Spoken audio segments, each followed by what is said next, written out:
This is a video that's been cooking for a very long time. Blood on the Tracks is a psychological horror drama that has taken the entire horror manga scene by storm. The fact that this series doesn't have an anime adaptation is literally criminal. Before that gets made though, I'm here to prepare you guys for the mind-boggling experience that's about to happen. So today, next week, and then the week after that, we are going to cover the entirety of the series and just see why the series is considered one of the greatest psychological and even one of the greatest horror series of all time. The series begins with a boy named Seiichi waking up from a dream stirred by his mother, Seiko. His life seems pretty normal. He lives with his parents, has friends who pick on him, and even has a crush at school. He makes plans with his friends to go out to eat the next day, but his mother informs him that his aunt and cousin will be visiting them. At dinner, Seiichi tells his mother about the dream he was having. The day he approached a cat and began petting it, only to realize it was cold. His mother explained that it was dead, delivering the most unsettling, normal, creepy smile of all time. She's impressed that he remembered that moment since he was only 3 years old at the time. She then asked him how he thought the cat died, and Seiichi replied that it probably got hit by a car. It's a perfect moment that builds up a mysterious and very creepy plot line. It's almost like they're hinting at Seiichi was the one that killed the cat. I really hope I'm wrong in this though. The next day, his aunt and cousin Shige arrive at the house. Seiichi and Shige play video games together, and Shige mentions how overprotective Seiko is. Shige thinks it's weird, but Seiichi tells him not to talk about his mother like that. From that point on, Shige would visit every single weekend. On the last day of school, Seiichi is walking home when his crush, Fukishi, approaches him and asks if they can walk together. It's awkward at first until they spot a cat on the road. Fukishi then asks if she can come over one of these days, but Seiichi says that he'd have to see when his cousin isn't there. Fukishi says that she'll wait for his call and that it will be a date. Seiichi comes home and asks his mother if he can bring a friend over, but she reminds him that they have a trip planned for next week. The week goes by and Seiichi and his family go on a hiking trip. They follow a trail and take a rest at a nearby cliff. Shige tells Seiichi about the amazing view from the cliff. When Seiichi gets near it, Shige gives him a slight shove, but Seiko quickly grabs him. The group begins laughing at how overprotective Seiko is, and they continue along the trail. Later, Seiichi and Shige go exploring and come across another cliff. Seiichi hesitates to get close again, but Shige apologizes for earlier. Suddenly, Seiko appears behind Seiichi and tells Shige to be very careful. Shige tries to show off, but he starts to lose his balance. Just as he's about to fall, Seiko grabs onto him. They take a moment, and Shige looks at her and whispers, "Auntie?" In an instant, Seiko pushes Shige off the cliff as Seiichi watches in horror. He begins shaking in fear, but his mother drops to the ground and he yells at him to get the others. Seiichi runs into the woods and he finds his family. When his aunt asks what happened, Seiichi looks at her and says that Shige fell off the cliff. They rush back and find Seiko panicking, claiming that Shige lost his balance and fell. They spot Shige's hat and they start searching for a way to reach him, leaving Seiichi and Seiko alone at the cliff. She begins to mutter to herself, complaining about her husband, until Seiichi snaps her out of it. The volume ends with Seiko inching closer and closer, hugging Seiichi tightly. A great intro to a very wild series, so let's hope that the rest of the volumes can compete. As Seiichi hugs his mother, he wonders why she would kill Seiichi. Seiko suddenly gets up and runs into the woods, saying that they need to find him.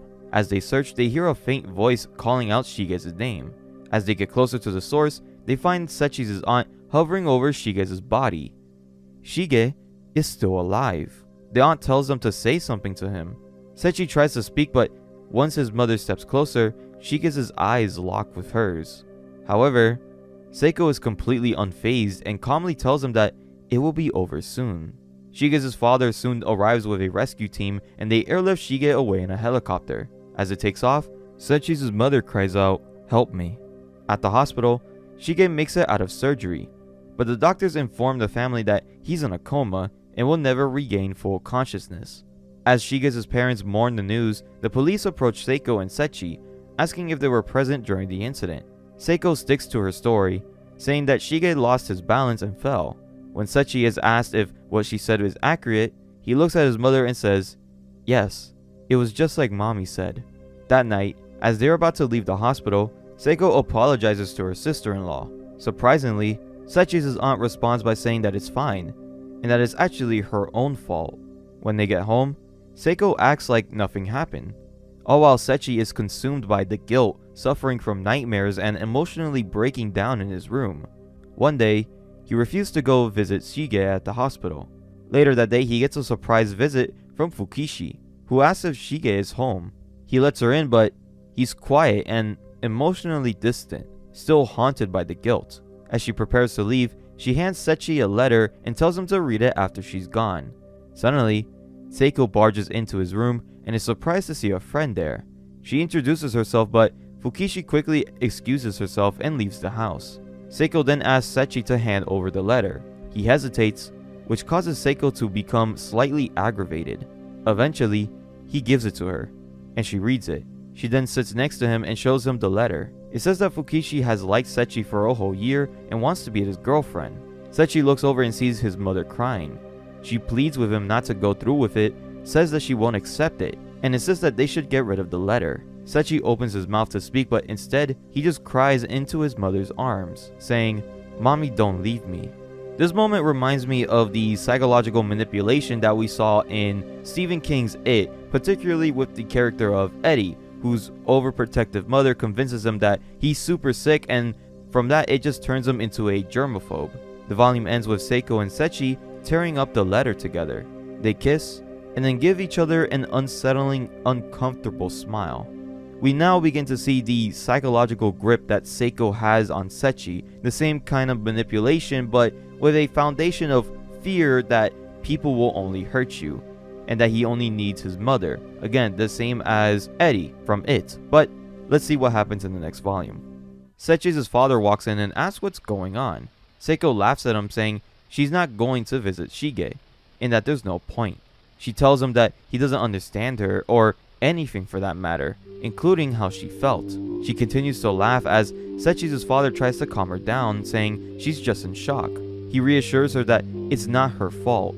Everyone knows that, including Seiichi. Seiko becomes aggravated, screaming for him not to involve them and that they have nothing to do with it. She then kicks him out of the house. After he leaves the room, she suddenly returns to her usual demeanor and casually offers to make Seiichi some lunch. After that, 3 weeks go by without them visiting or speaking about Shige or Fukishi. During this time, they go shopping, and we see that Seiichi is having trouble speaking, not just to strangers, but even to his own mother. This reflects a real psychological condition that can result from PTSD or dissociative amnesia, where trauma causes someone to lose their ability to speak or recall certain things. Later, they go to a restaurant and finally bring up Shige. Seiko mentions that Shige's mother has been at the hospital every day and wonders what she must think about them not visiting anymore.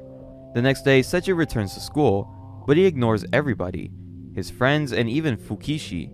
On his way home, he speed walks through the streets until he trips and scrapes his knee. Fukishi finds him and she tries to help him, but Seiichi is shocked as she wipes his wound and gently asks if he's read her letter. He tries his hardest to speak and finally manages to say, "Sorry, it's because of mommy," before running away. She grabs his arm and he asks why he's suddenly stuttering and whether his mom is doing something bad to him. He breaks free and he bolts home. Outside his house, Seiichi hears his parents arguing. He sneaks to the back of the house to listen in. Seiichi's father insists that Seiko should visit Shige, but Seiko refuses. She doesn't want to see any of them. She claims that she has been completely alone ever since Seiichi was born. She continues rambling, saying she wants to disappear and go back to before she had Seiichi and the family. She wants to erase everything. Seiichi's father finally snaps and says that he's taking Seiichi to see Shige, whether she likes it or not. He leaves the room, and Seiichi watches from outside as his mother begins muttering to herself, talking to thin air and pretending that it's a younger version of Seiichi. Seiichi goes to the front of the house where his father tells him they're going to the hospital. Seiichi tries to resist, but his father firmly tells him to just get in the car. They arrive at the hospital and enter Shige's room. Shige is completely brain dead, but his mother still holds on to hope. Seiichi stampers, apologizing and saying that he's messed up, but his aunt gently tells him that she's sorry and asks him to play with Shige when he finally wakes up. Overwhelmed with guilt, Seiichi breaks down and cries in his aunt's arms. Afterward, they return home to find Seiko missing.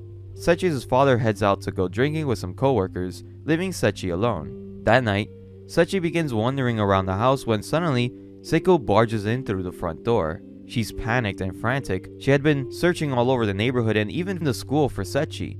worried that he hadn't come home. Seiichi tells her that he was with his dad, and Seiko doesn't look pleased. She assumes Seiichi was forced to visit Shige and immediately declares that she's going to leave his father. She then asks Seiichi when she leaves, would he choose to stay with her? Seiichi silently nods yes. She leans in to kiss him, but Seiichi begins to panic. He feels like he can't breathe, like something is stuck in his throat. Seiko tries to help by sticking her fingers down his throat, trying to make him vomit, but he pushes her off. He collapses on the floor, crying and asking if everything is his fault. He breaks down, begging for an answer why she shoved Shige off the cliff. Seiko looks at him calmly and asks, is it okay if I die? She then grabs his hands and places them around her neck, but just as quickly, she turns the tables, grabbing Seiichi and beginning to choke him. After a while, she lets go and turns on the lights. The volume ends with Seiko walking away, saying coldly, don't get smart with me. Who do you think you are? You're just a kid. It's been a month since the incident, and on the surface, everything seemed normal, but Seiichi's speech still hasn't returned. After school, he gets picked on by his friends, triggering flashbacks of his mother strangling him. They mock him for spending so much time with his mother, calling it lame, and in response, Seiichi suddenly turns around and kicks a hole in the desk, shocking everyone, especially Fukishi, who sees it from the hallway. He gets in trouble with the teachers and, after leaving school, he takes a long walk and ends up sitting on a bench. Fukishi follows him there and quietly sits down next to him. She tells him that she usually comes here when she fights with her dad. She shares that during one of their fights, she punched a hole in the wall, something that now connects her and Seiichi. She jokes that it probably isn't a good thing for him to be lumped in with someone like her. Then unexpectedly, Seiichi speaks clearly. He tells her that when he read her letter, he was really happy. As he says this, he begins to think about all of the abuse from his mother. Then in a trembling yet honest voice, he asks Fukishi to be his girlfriend. She blushes and says yes. They walk home together and they go their separate ways. On the way back, Seiko suddenly appears asking Seiichi why he's out so late. Seiichi tells her that he kicked the desk and she silently brings him back home. The next day at school, Seiichi begins to speak more freely. He looks noticeably happier. After school, he and Fukishi head to their usual bench. Seiichi thanks her for helping him get his speech back and they spend the whole evening together sitting side by side. When Seiichi finally returns home, Seiko is waiting for him. He starts hyperventilating. She walks up to him and notices a strange smell on him, but he brushes her off. Seiichi tells her that he stayed at school the whole time, alone. Seiko then tells him to come home earlier from now on, and lets him go to his room. That night, Seiko quietly enters Seiichi's room and begins playing with his hair, gently apologizing for being a mother like her. The next day, Seiko reminds him once more to come home early. However, Seiichi and Fukishi return to their bench after school and stay there until dark. Fukishi tells him that she got into another fight with her dad and reveals that her parents are divorced. Seiichi suggests that they head home, but she tells him that she wants to stay there with him forever. Seiichi admits that he feels the same way. Fukishi then asks if he can stroke her hair, and he does. As the wind gently blows around them, they're pulled even closer to one another. Suddenly, a woman on a bike appears in the distance, shouting, "I see you." Seiichi recognizes the woman. It's Seiko. Panicking, he grabs Fukishi's hand and they run off together. They flee into a nearby field and hide. Seiko calls out to them, trying to manipulate Seiichi into revealing himself. She then reminds him of their past, including how they tore up Fukishi's letter together. Seiichi becomes overwhelmed by her words and starts to hyperventilate, but Fukishi grabs him and tells him not to listen to her. Then out of nowhere, Seiko appears right next to them. She demands that Seiichi step away from her, and to remember that they ripped up her letter. Fukishi, shocked, asks what she meant by, "We ripped up your letter." Seiko brushes her off and tries to grab her, but Seiichi steps between them. He finally yells at his mother, telling her to go away, and that he doesn't need her. Her expression shifts from shocked to a cold blank stare. She starts biting her finger and muttering over and over, "No one ever needed me."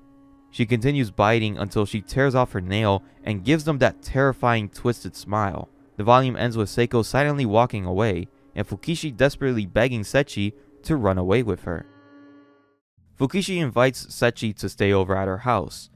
He accepts, quietly reflecting on how he's choosing to leave his mother behind. When they arrive in her room, Fukishi warmly welcomes him, offering food and even inviting him to sleep in the same bed. As they lie down, Fukishi asks if he'll ever leave her. Seiichi assures her that he won't. She leans in for a kiss, but Seiichi hesitates, haunted by the memory of his own mother kissing him. Despite this, they eventually kiss, and in that moment, Seiko's psychological grip on Seiichi begins to fade. The next morning, Seiichi heads to the bathroom while Fukishi keeps watch. As he lowers his pants, he notices a strange fluid in his underwear. Panic sets in, an image of his mother flashes through his mind, and the implication is very deeply unsettling, raising the horrifying possibility that Seiko may have been sexually assaulting him, although we realistically don't know this yet. Suddenly, Seiichi hears a voice outside. Fukishi's father is home. Her father asks if she's using the bathroom, but Fukishi tells him to leave her alone and to just go back to his room. He insists that he needs to use the bathroom as well, but she sharply tells him to stay in his room until she says otherwise for the whatever. Once the coast is clear, Seiichi returns to her room. They cuddle and they begin kissing again, but their moment is interrupted by a knock on the door. Fukishi's dad announces that Seiichi's mother is outside and she wants to speak with her. Seiichi quickly hides on the balcony while Fukishi answers the door. Seiko stands there saying that Seiichi is missing and asking if she knows where he is. Fukishi claims that she doesn't, and then turns the blame on Seiko, saying it's her fault that Seiichi hasn't come home. Her father chimes in saying that she's being a little too harsh, but Seiko cuts him off. No, she's right. It's all my fault. I'm just no good. No matter how hard I try, I just can't accept it. She begins breaking down, confessing that she's made Seiichi suffer, that he was always a good boy, and that it was her who pushed him too hard, especially whenever his cousin came over. Crying, she falls to the ground, her finger bleeding on the ground as she weeps. It's all mommy's fault. No one ever loved me. She explains that all she ever wanted was to give Seiichi the love that she never received. But if she only ended up hurting him, then what reason does she even have to keep on living? Seiko sobs uncontrollably, calling out for Seiichi in desperation. From the balcony, Seiichi watches, unable to look away. Moved by her words, he finally calls out, "Mommy." Seiko then stops crying, stands up, and quietly apologizes to both of them before walking away. That was such a weird scene. It was kind of like Seiko knows that he was watching the entire time. It's kind of crazy. The manipulation is so wild. It's so twisted. Seiichi slumps down in shock. Fukishi comes back and he hugs him, assuring him that his mother is gone now and that she will always protect him. But this scene seems very off. The way that Fukishi speaks, the look in her eyes, it's very eerily similar to Seiko. It could be a reflection on how Seiichi perceives the woman that he gets attached to, but the resemblance is pretty strange all around. Suddenly, Fukishi's father storms into the room, furious. He yells, demanding to know who that boy is, but Fukishi defiantly tells him that it's none of his business. Their shouting match escalates into full-blown rage, with both of them screaming and cursing at each other.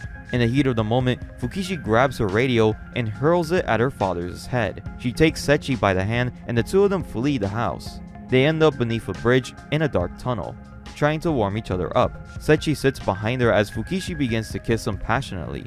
Things start to escalate, but Seiichi is suddenly overwhelmed by memories of his mother. Fragmented images flood his mind, moments of control, abuse, and confusion. His body just freezes. Tears begin to roll down his cheeks as he looks at Fukishi, only to see his mother's face in her place. Terrified, Seiichi abruptly pulls away and stands up. I can't do this. He runs away into the rain, leaving Fukishi behind crying under the tunnel as the volume ends. Seiichi is walking back home, burdened by the thought of what he did to Fukishi. As he crosses the bridge, Seiko suddenly appears on a bike in front of him. She rushes towards him and embraces him tightly. She apologizes, telling him that she sees him as a person too now, which is a crazy thing to say to your son, by the way. Seiichi, overcome with guilt, apologizes as well for saying that he didn't need her. She lets go of the hug and gently tells him that she'll share everything about herself, and in return, he'll tell her everything about himself too. They go back home, only to find the living room completely trashed. Seiichi's father emerges, but Seiko immediately blocks him, refusing to let him near Seiichi. Seiichi gets cleaned up and later, he eats dinner alone with his mother. The room is filled with an awkward silence until Seiko breaks it by starting that since his father is out of the house, they can finally talk about everything. She'll start first, bringing up the day that Shige fell. She begins mimicking the way that Shige lost his balance and insists that she just couldn't reach him in time. She apologizes for not being able to save him. Seiichi grows furious, but he can't find the strength to speak. Sensing his anger, Seiko calmly tells him it's okay, that she knows he wants to blame her completely, but that it's not her fault, or his, that Shige fell. Seiichi tries to speak again, but she cuts in sharply, asking, "Are you saying your mommy is lying?" She accuses him of trying to twist things in his mind, of forcing himself to believe that she pushed him, because he wanted her to be the villain. She keeps going, saying that his brain is scrambled, because he didn't want to blame himself. She begs him to remember, to truly understand what happened. Seiichi starts to recall the incident again. This time, he remembers Seiko reaching out, failing to grab Shige. There was no push, just a fall. With tears in his eyes, Seiichi smiles at his mother. Now it's his turn to speak. Seiko gently asks where he was and what he was doing this whole time. Seiichi avoids eye contact, staring out the window, saying, "Nothing." Seiko silently gets up and leaves the room, only to return holding a pair of his underwear stained with semen. Crushed by anxiety, Seiichi breaks down and confesses he was with Fukishi the whole time. They got in bed together and kissed, and then something came out. Seiko looks at him coldly. "Filthy," she mutters. She demands more details. Seiichi starts to shake and explains everything that happened, but Seiko accuses him of lying. She grabs him and drags him out of the house, screaming at him to get out. Desperate, Seiichi pleads with her, begging to come back. He insists that he chose her over Fukishi. He apologizes over and over, promising not to do anything bad ever again. He promises to hate his family, hate his father, his aunt, his uncle, and Fukishi too. He swears that he'll never go back to Fukishi. Seiko pauses and opens the door. They seal it with a pinky promise. Now, he's truly bound to her. Seiichi kisses her bloody finger, and they walk back inside. We then cut to a hospital room. Shige has finally woken up. Back at the house, Seiichi's father announces that Shige has regained consciousness. Seiichi glances at his mother. She smiles back at him. His father says that they'll visit Shige at the hospital next day. Seiko agrees, and the three of them embrace in a disturbingly warm family hug. The next morning, they head to the hospital. Seiichi's aunt greets them and gently tells Shige that Seiichi and Seiko are here to see him. Shige looks at them and quietly closes his eyes. Then, breaking his silence, he utters his first words since the accident. "Oh, butterflies." The volume ends as he remembers the butterflies fluttering in the air the day he fell. And that was the first 6 volumes of Blood on the Tracks. I understand why this series is praised as much as it has. This series is the true definition of how to make a real horror story without any gore, jump scares, or even monsters. I haven't been so creeped out reading a series in literally forever. Blood on the Tracks made me feel for these characters in a terrifying way. I feel like I just invaded a mentally and potentially a sexually abusive relationship. I don't think there's really a mystery as to why Seiko is doing this stuff. It's pretty clear that she's just mentally unstable, who's super protective of her son from the outside world, because I'm guessing she was also abused as a child and is now taking it out on Seiichi, but in a different way. It's just seeing the abuse and manipulation unfolding that keeps us really worried and freaked out for Seiichi. It's also very interesting seeing Seiichi's perspective on the whole thing, because it seems like Fukishi is appearing more like Seiko the more that he hangs out with her, and it all could just be a mental thing with him. The art style is amazing as always from Shuzo Oshimi. I loved Happiness, and I think this series really beat that series out of the park. I just loved this series, and I'm very excited to continue this with part 2 coming out next week. So thank you guys for watching. I really hope you guys enjoyed this video. Remember to join the Discord server. The link will be in the description below. And also remember to join the Patreon. The Patreon will be opening on April 30th, so get ready for that. And if you guys want more horror videos like this one, then why not scroll down and hit that subscribe button. But I'll be seeing you guys in the next video.